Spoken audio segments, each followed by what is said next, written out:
What's up, everybody? I am Paul Scheer. Thank you for coming out tonight. Chicago in the house, and 21 cities around the country also in the house here. So thank you guys for you saw the premiere of Slice. What did you guys think? Awesome. Well, we're going to bring out a lot of members of the cast, and so I'll just do that right now. First, please welcome the writer and director of this film, Austin Vesely.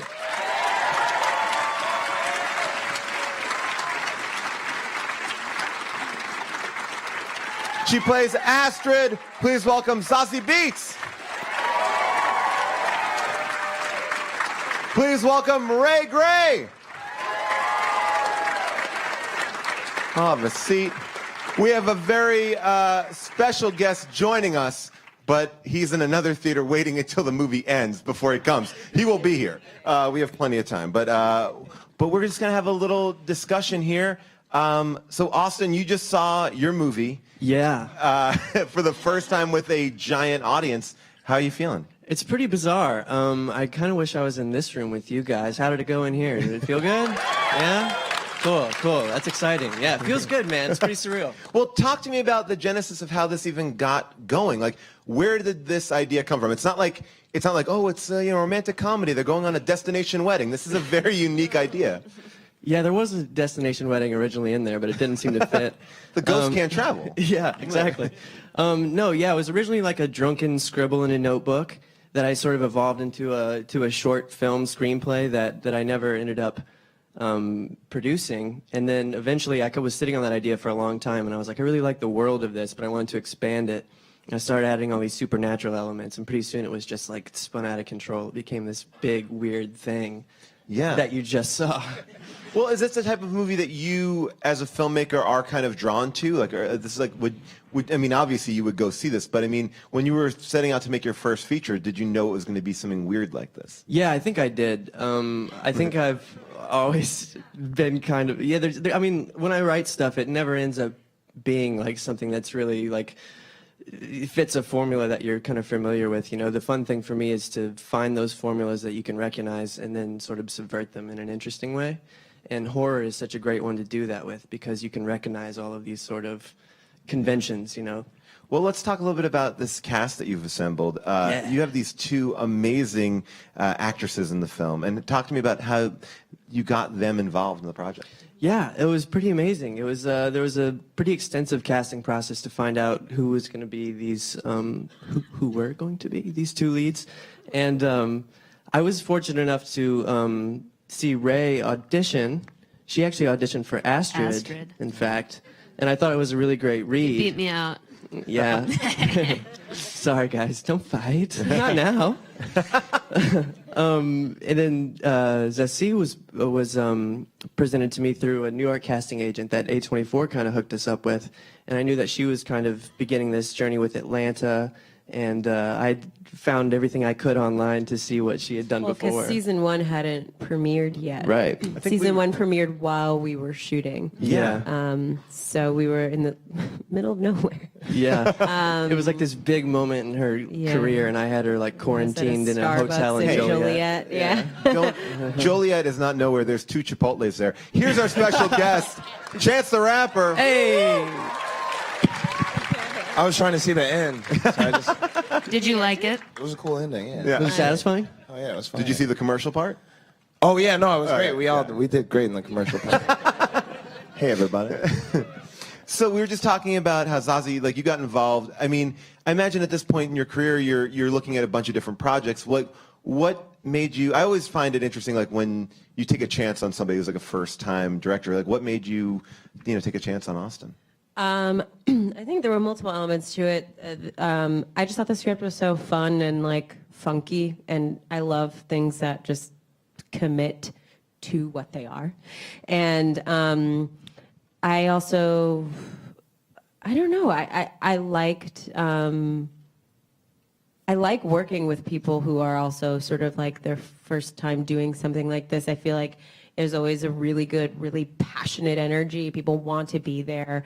And everybody is in it trying to make the best thing that they can do. And I just always feel like it's such like an electric, creative energy to be around. And I was excited to do that. It was also a great group of people that were attached to this. Like, I think you were already attached, and Hannibal for his 8 seconds on camera. But it was a powerful 8 seconds. Solid I mean, 8 yeah. seconds, baby. He was up to like 4 in the morning that day and was like falling asleep.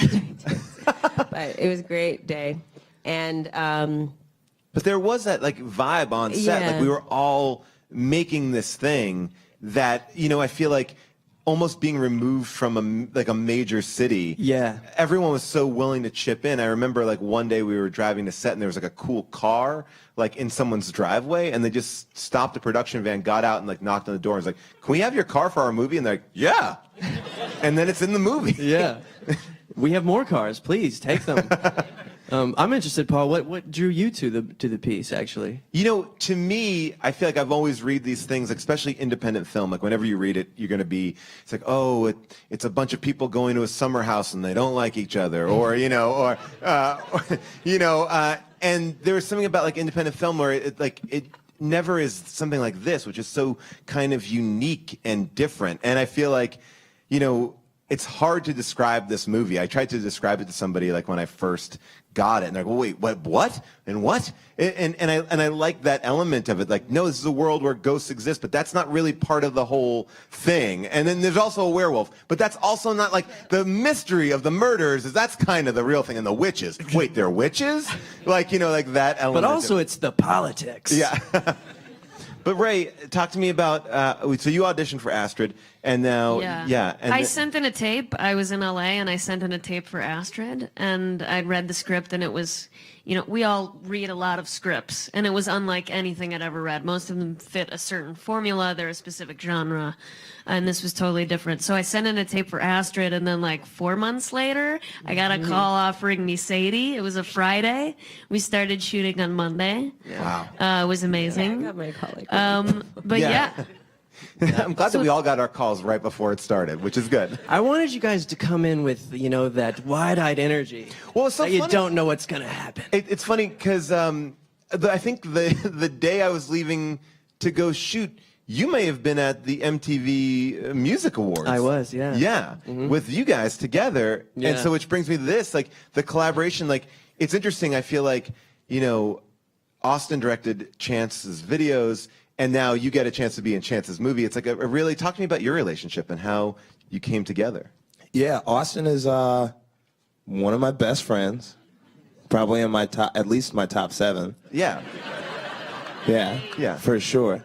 If not top 5. But Like, definitely not past top 8. Yeah. Yeah, I mean, yeah, he's definitely. somewhere between I'd be 8 in the and top 7. of the MySpace.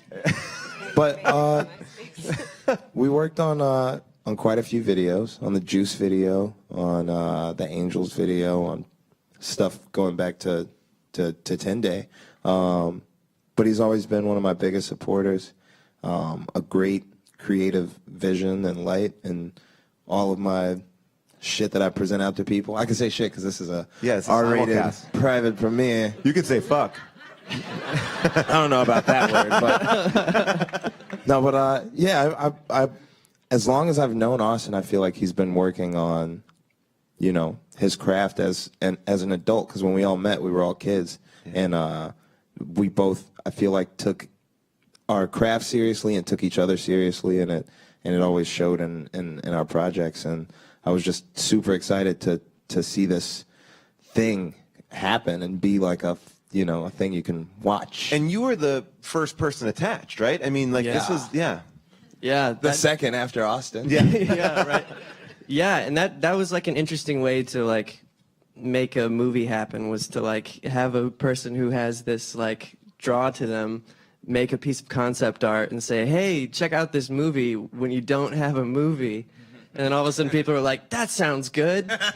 Wait, so you didn't even have the script when that original poster of Chance and the Yeah. moped, there was no script at that I point? had the script. I had the Okay. script. I had the script, and we were like funded at a certain point when we put out the poster. So we were going to make this like scroungy, super indie thing, which it still is. But like, Yeah, this was only what, like $85 million, right? yeah, it was Yeah. 86 maybe. Yeah, okay, so yeah. You can see it. Yeah, too. I mean, Yeah, no, we had the script and everything, but it was crazy because it was this movie that didn't exist, and when you put out a poster with Chance the Rapper on it that says Slice and it's about a pizza horror, like we turned up in the New York Times like 2 days later, and it was like, oh no.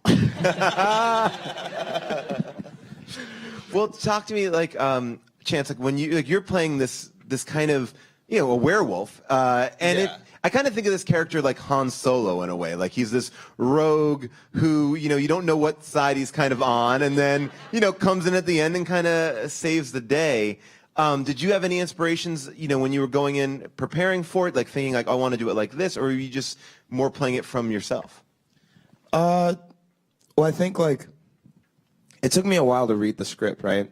Like, and once I got to it, the thing that kind of stuck out to me was very like I was telling you earlier, like very like Tarantino, Spike Lee, like very stylistic writing. All the words like are meant to mean something, and they don't always build the plot. There's a lot of plot building, but a lot of it is there for pizzazz, and those kind of lines are best overacted, kind of. And so I was just thinking about, I think everybody kind of had fun with that, like very creative writing, and tried to, really do those lines.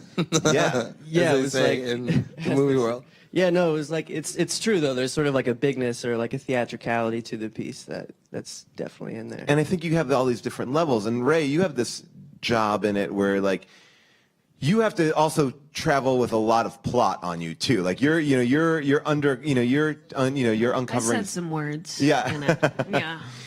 But yet your character, it's I think it's one of the hardest jobs is to kind of forward the plot, but then also have this like really unique character. So talk to me about how you kind of got into this character. Yeah, well, I mean, I was definitely the straight man of the movie for sure, and I didn't until Tim Decker, who played the cop. My scene with him, I was like, I finally realized like what movie I was in, because I was like, oh, this is like a super stylized. Oh, I see what's going on. Okay. Now I'm ready to do this movie right in the middle of shooting it. And I was like, oh, but it's okay because I'm the straight man, so I'll just keep doing my thing. But the character was on the page. I mean, she's just a fearless person in the pursuit of truth, and that's all there. And she's a little bit smarter than everybody else, and she's like, okay, guys, let's go. Yeah. And that was awesome. That's just there. It's interesting too that you mentioned Tim, because I feel like he is sort of, to me, like the standard bearer for what the tone kind of really is like he commits so much to what the world is. Yeah. Well, I think that scene when he's in the car talking about his dad getting killed by a werewolf is kind of just a great scene. I think that's when you let the audience and like we know what's going on, like like everyone's on the same page here. That's my favorite scene for sure. And just we'll get all the actory questions out of the way, but Zazie, like when you were dealing with your character Astrid, you were talking earlier today about like how you kind of approach it, and I found that to be really interesting. Like, I don't remember what I said. you were saying that she led with like this emotion, like Oh yeah, yeah. I felt like Astrid was kind of like a little bit the bleeding heart of the story, or sort of like the emotional grounding of it. So she was her motivation. I felt was sort of out of love and vengeance, and how much purer can you get? Yeah. and Austin, you're in this movie in a very integral part, which is a tough thing as a first-time director to not only be in the opening scene, but also have photos of yourself throughout. So you're always looking at yourself. You're doing, you're really. I don't know what that says about me. But yeah, no, it was a choice that I made a long time ago in the script, probably at the short film stage. Like it always opened with the Sean murder, and I was like, I want to do that. I think it's funny to be in my own movie and kill myself as soon as I can. But then what didn't occur to me was that I was going to have to do this ghost scene, and then I'm going to have to play next to Zessie Beats, and it was really tough. It was really intimidating, And also direct with a giant gash in your neck. Yeah. Yeah, I was walking around with these like 50-cent piece size contacts in and all that. But luckily I had Elijah there all the time, Elijah Alvarado, and he was like, that day particularly, he could kind of help me. At the end of his scene was us, he would be like, you need anything else from me? I'd be like, I've got no idea. Let's check with Eli. Well, here's what I think is so interesting. This movie obviously done on a budget, but it's a big concept. And I think a lot of like new filmmakers and even writers are daunted by doing something like that. But I think you showed here how you can do something really big on a budget. And like, let's talk about the ghosts a little bit. Like, where you envision them to what they became, and I think how they become really unique in this film. Yeah, I honestly, it's been so long now that I can't actually remember what really informed the decision besides budget. Like, obviously there was budgetary choices to just putting all these ghosts in powdered makeup and not making them like CG, floaty around people. But I really like the idea that because they were so tied to the fabric of the politics of the city, that there was a physicality to them.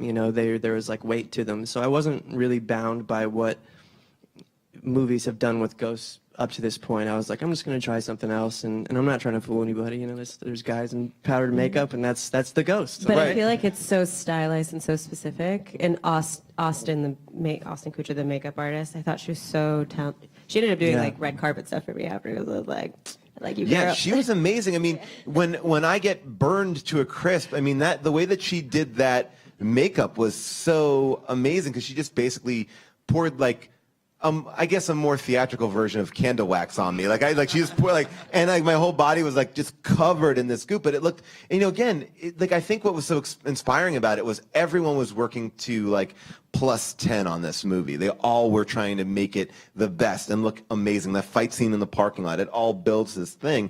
I even said like the Joliet police department and fire department were really cool because we blew up that place. And if in LA, we would have had a lot of permits to do that. And I feel like everyone was like, you're cool, blow it up. Open fires Open everywhere. fire right on the freeway, no problem. We got your back. Yeah. But that's Illinois, and like everyone was so amazing and That's Illinois, baby. Yeah. Supporters of independent film. Yes. Well, like after seeing it, all of you guys, after seeing it, what are some of your favorite things or things that you saw that were exciting to you? I think when you're in it, you're seeing one version of it, but then when you see it all kind of finished, I mean, even the color correction of it, the colors pop so much. I mean, all the costumes are so specific in this movie. Yeah, with the color, obviously the design was so intentional from the top, where that was Caitlin Langan on production design and Megan Spatz on wardrobe, and they just did such a phenomenal job. Like, I kind of gave them references, but they could really just take things to the max, and I was kind of like willing to let them go wild with it because it suits again, that theatricality, that heightened nature of stuff. But yeah, like you said, seeing all that stuff finally like crystal clear with the color correction and stuff's beautiful. Well, talk to me about the first day of shooting. Like, it was you and Chance doing that stunt scene, right? That was the first day of shooting? Second It was day. me and Chance doing that post-kidnapping scene. Yeah. And then we did another scene. After Yeah, making it was like day 2 or 3 though, where we were doing the stunts, where we were doing the car chases and all that stuff. Which normally people put that at the end when they're comfortable with that, and then you put that. That's a big sequence where you're dropping cars on cars. Yeah. And did things go exactly the way that you planned in that scene? Nope. There was never a junkyard in the script, so we'll start there. No, it was going to be like a roof chase, and then we found out that the roof we wanted to shoot on was completely unsafe and it was going to collapse. So we actually found that junkyard and then wrote a new scene around the junkyard. Then we went to shoot it, and it rained out, actually. So we ended up having to postpone and shoot pieces and all this stuff. But yeah, we were setting up pretty big setups for me as a new guy to do right at the beginning. I was driving around without a driver's license. Yeah. Yes. On the street. Again, Illinois, we don't care. We want independent film to be made. Yes. Please come for our tax credits. And Chance, you look like a badass in that scene too. Thank you. Yeah, you're parkouring all over that place. Yeah, that was all me. Yeah, I know. Just like Tom Cruise, you do your own stunts. Yeah. Werewolf work, everything. It is. I think a thing in watching is how impressive it is, and how much in post are you making these decisions, or how much is this your original vision? I think it's totally the original vision. There's stuff that you slough off along the way. Especially that's what I kind of learned as a first-time writer-director was like I was doing a lot more on the page than I needed to do. I was kind of like retelling things over and over again in some ways. So there was a lot of like, you know, making those decisions, making those cuts and stuff like that. But the stuff that really evolved it in the post process was watching VFX happen, and I'd never been through any process like that, and it was crazy. Yeah, you're just waiting to see like what happens when those witches open their mouth. And it's like, yeah, you don't know, like, because basically you're just staring at film of like, quite literally. I hope this looks better. The take, the clean take is all of those women going, meow. That's what it is. And I was watching that version for a long time, and I was like, this movie's pretty cool.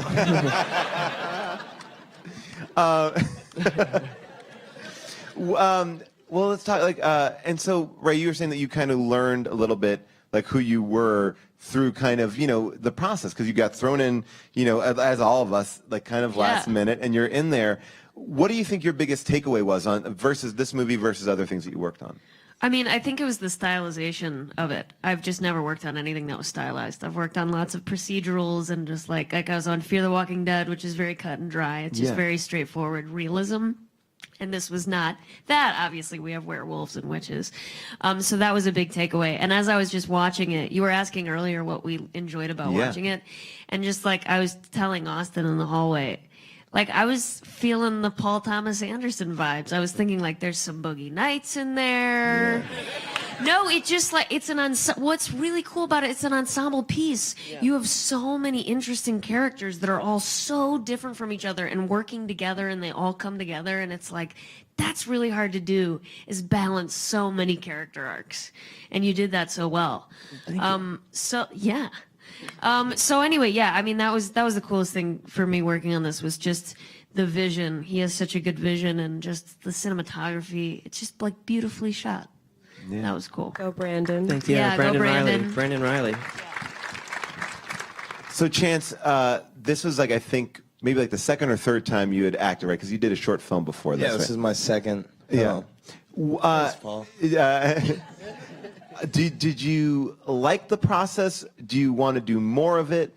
What about it? Like, because I always feel like it's interesting. I think everyone's always so interested in everybody else's stuff. Like, I'm fascinated by what you do. Like, is it something that you want to do more of, or you're like?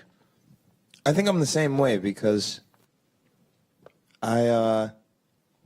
just being honest, I don't like shooting movies. I don't like being on a set or in a trailer. Austin knows this to be true. And it's very different than the way that I execute my music after it's written. But the reward, the finalized product is always something that I thoroughly enjoy for a long time afterwards. And so I think if I do end up doing any more cinema, it'll probably be in the long times from now. But I do think, you know, what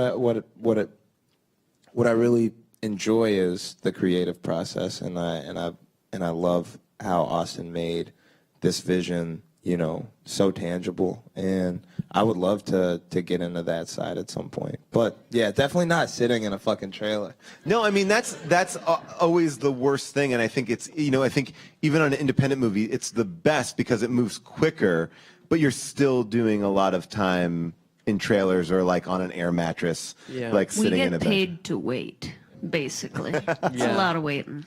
Yeah. But it's great. Yeah, it's different for a director because you're kind of in between setups. You're working on what the next thing is going to be, but actors are kind of relegated to be like, we just don't need you to do anything.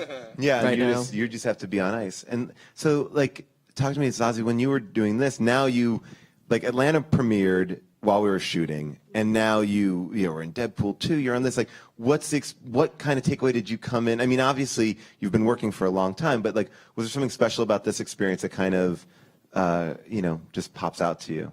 I love small budget work. I think it's so fun.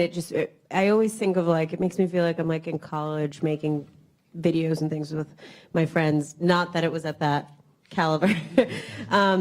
But I just, like I said before, I think that there is sort of such an earnestness that comes from people that are just wildly creative and just want to make things. And that's, why I came into this business. Of course, a lot of other things have happened around it that have been very great. And I have a relatively stable income now. Like, that's fucking great. Yeah. But, I have been doing theater since I was a little girl. And, I always came into it because of the high of building a community. And so, I feel like I totally got that experience here. And then also to just realize something that's just so fun and creative, and I think is an incredibly unique piece of work, and is aware of itself. I just think it ticks off a bunch of boxes that make me interested in art. And so, yeah, I would always do something like this again. I think what's always interesting is when you listen to press junkets or interviews, you hear these directors talk about, we're so proud of the work and everything like this, but I'm always fascinated on like the worst day. What's the worst day, the most stressed you were on this set? Because it came out great. So it's there, so we know that. Like, where were you stressed? Because I think that's what we can all kind of identify with sometimes. Yeah. Is like, where was the challenge? Yeah, I mean, I don't, stuff comes up. One of the days that we talk about this sometimes, was a stressful day that ended up being kind of a beautiful day. But it was like Paul had a death in the family right towards the end of his shooting, and I had like a week left of shooting. Yeah, so we're like, oh my God, Paul has to go be with his family. Like, we can't keep him here to make this pizza movie. So. So we're like, what are we going to do? So we basically figured out a way, how can we bring in the actors that we need? How can we bring in the crew that we need and use our time wisely to basically move all of Paul's work for the rest of the week into one day? And it was an amazing thing because we shot, I don't know, maybe like for 15 or 16 hours that day. And they found out the night before. Like, I landed in Chicago at like 10:30 or 11. And was like, hey, guys, I got to go back. And they were like, give us one day. And it was amazing that we did like a 15-hour day. Yeah. And everyone just, came together. Yeah, and the crew was like really there for it because they cared about the piece and they cared about the fact that like they were working with Paul Scheer and everything else. And I'm also like a real taskmaster on set. Like, I told everybody in that crew, like, do not look me in the eye. I couldn't even look him in the eye. No, I don't. Still to this day. Refuse. It made it hard to get direction. But yeah, it was cool because at the end of the day, we got everything done. We got everything done to a degree that was great, satisfactory. It didn't seem like anything got compromised in that day. Right. And I wanted to give the crew like a real treat. I was like, guys, you worked hard. And then I realized we were in Joliet, and it was like, what could I get? And it was like, these sad little mini cupcakes. But everyone got a mini cupcake. We loved the mini cupcakes. I was like, we can get something here. And like, mini cupcakes is all we got. I was like, all right, get 40 mini cupcakes. We reached a landmark that day though too, where we reached 100 rolls that day. So we actually, at the end of the night, we actually ended up like drinking champagne and like hanging out as a crew after this 16-hour day. Everyone was like still in a good mood. So that was like a stressful day that turned into probably like one of my favorite days. It's real good. Now we're gonna get ready to wrap it up, but I know that people couldn't be here, so I had them submit some questions. So this is a rapid fire here. Mm-hmm. All right, here we go. Okay. Is this at all inspired by, sorry, I'm trying to remember. Okay, this is Steph, and she goes, how much of Slice was inspired by Michael Jackson's Thriller?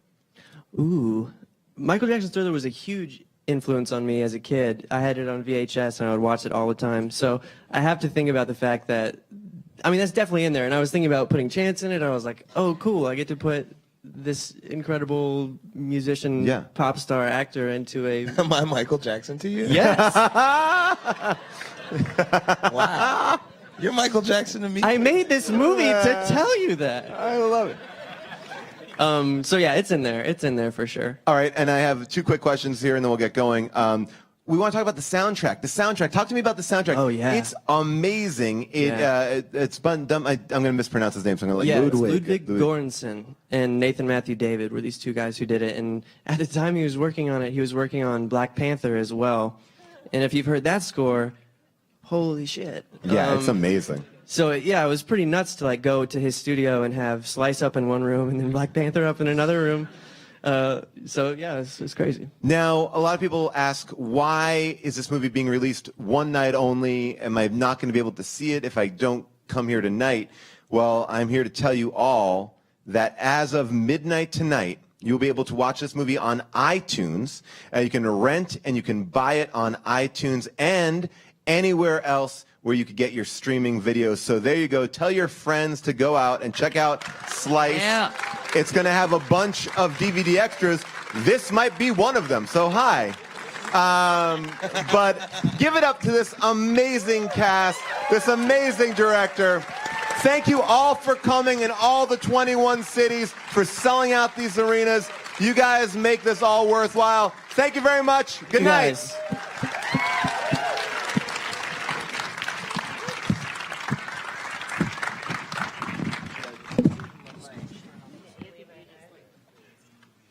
Everybody be very quiet while we leave.